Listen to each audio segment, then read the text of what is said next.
What is up, everybody, and welcome back to another episode of the Classic Chronicles. Matter of fact, it's a very special edition. Sorry if I sound a little somber.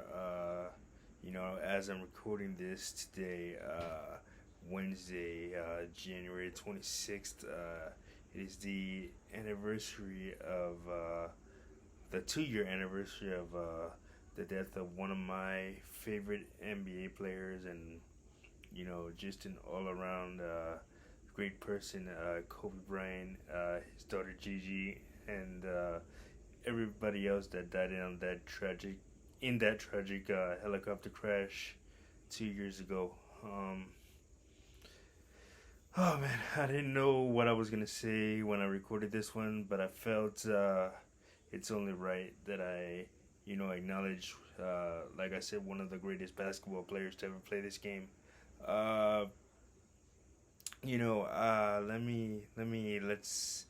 go back a little bit. I first got to see my first glimpse of Kobe was when he got drafted in the NBA in 1997. So and then he 96, excuse me, and then he later entered the dunk contest in '97. That dunk contest was amazing. Was happened in Cleveland. He didn't win the dunk contest. Brent Berry did. But he pulled off some spectacular stuff, man. And from then I was just hooked. And then as a player, you could see every night that he was out there, he gave everything he had on that court, which is what you want to do as an athlete, which is where his Mamba mentality came from, and I'll get into that a little bit later. But as for my favorite memories, man, there's so many. Only got the chance to see him play live once. I believe this is back in 2012. Against the New York Knicks in Madison Square Garden, where he scored something like 55 or 60 points. I remember it was during that week where they had a hellacious schedule. They had to play the Celtics, then the Cavs with LeBron on it, and then the Lakers, and all in like the same week. So it was really really crazy for them, for the Knicks. But man, what an incredible night that was! I'll never forget it. It was my first ever live basketball game, which that in itself is unforgettable. But actually no, I shouldn't say once. I got to see him play twice. I also seen him in his last game uh, as a member of the Lakers in Brooklyn when they played the Brooklyn Nets in 2015. So that was another memorable night for me. As far as other stuff, I mean, who could forget his 81 point game against the Toronto Raptors in January of '06? I didn't actually get to see the game live because I went to sleep early. I had to get up for school the next day, but I caught the replay later on in the week because the game was on a Sunday. So I caught the replay later on in the week, and I was just amazed, man. I, I understand why Phil Jackson took him out, but I kind of wish he would have kept him in. He would have kept him in, and so he would have broke Will Chamberlain's scoring record. The selfish person in me wanted to see that, but I definitely understand why Phil Jackson took him out. And also his last game against what do you call it, the Utah Jazz. Man, 60. Uh, Playing with all the injuries that he played through at the time. Broken finger. Bad shoulder. Messed up his Achilles.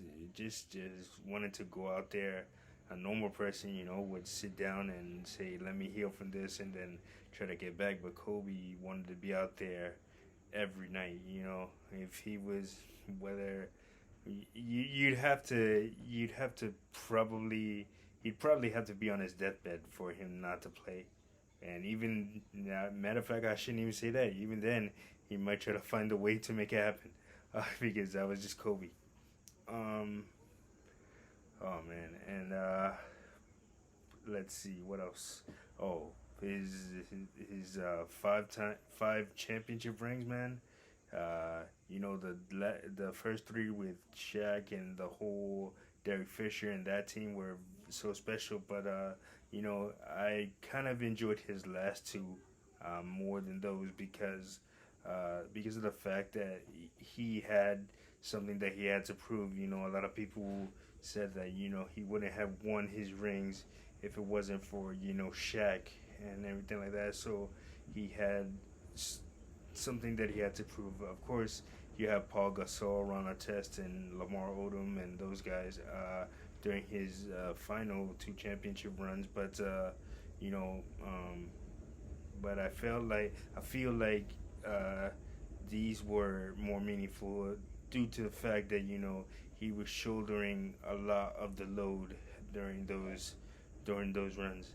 I'll never forget, the the the 2008 finals when they played Boston and Boston beat them on their home court and Kobe just walking off the court and thinking, man, I'm gonna get you if we meet again. I think that's what he said to Ray Allen if we meet again, and sure enough, they ended up meeting again.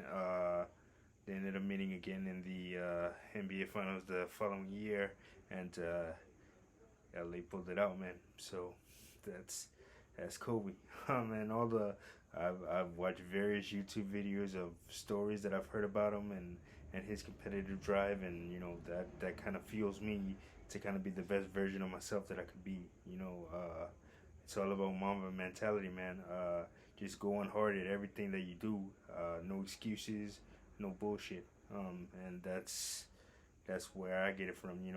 No matter how tired I am, no matter how beat up I am, no matter how much I don't feel like doing anything, if something needs to get done, I get it done because that's that's what winners do. If you want to succeed in life, that's what you got to do. So um, that's definitely the mark that Kobe left on me. I remember where I was when I heard that he passed, and I it was 2 years ago, and then it was the day of the Royal Rumble, which is a WWF pay per view.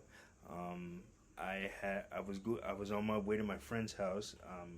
I had just went to an early movie with the rest of the clique. Crystal, Steve, Alex, Tiff, all of them.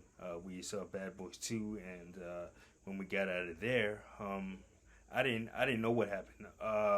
So I remember my accessory driver was listening to the radio, and before I threw on my Walkman, my iPod, she said, Kobe Bryant passed away in a helicopter crash, and I'm like, no, no way, man, are you serious? And then like it was just a bad joke, man.